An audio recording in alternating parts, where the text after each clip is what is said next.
السلام علیکم ورحمۃ اللہ وبرکاتہ۔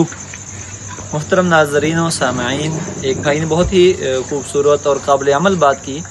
تو نہایت ضروری سمجھا کہ کسی موقع پر آپ سے اس کا اظہار کر لیا جائے۔ وہ بات یہ ہے کہ جب بھی ہم لوگ اپنی کسی بھی یادگار کی یا کسی دیگر موقع پر ویڈیو بنواتے ہیں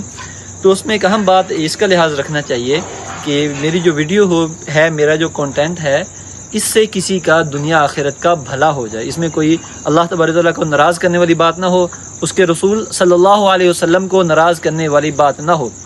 بلکہ جو بھی بات ہو اللہ اور اس کے رسول صلی اللہ علیہ وسلم کی خوشنودی کی ہو اور کسی کی دنیا آخرت کی بھلائی کی ہو۔ تو اگر ہم اس ترتیب سے چلیں گے انشاءاللہ ہمارے جتنے بھی سوشل میڈیا اکاؤنٹس ہیں وہ چلتے رہیں گے، اس سے خیر پھیلتی رہے گی، حتیٰ کہ مرنے کے بعد بھی ہمارا یہ کھاتا، ہمارا یہ اعمال نامہ انشاءاللہ جاری رہے گا، اور ہم انشاءاللہ جس میں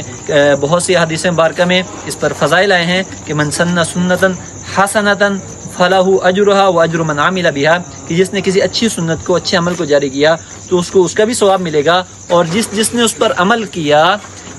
ان سب کا ثواب بھی اس کرنے والے کو ملے گا۔ تو اس حدیث کو اور ان پیغامات کو سامنے رکھتے ہوئے جو بھی اپنی ویڈیو بنائیں، جو بھی کنٹینٹ اپنا سوشل میڈیا پہ ڈالیں، تو اس میں اس چیز کا لحاظ رکھنا چاہیے۔ اللہ تعالی ہم سب کو عمل کی توفیق عطا فرمائے۔ والسلام علیکم ورحمۃ اللہ وبرکاتہ۔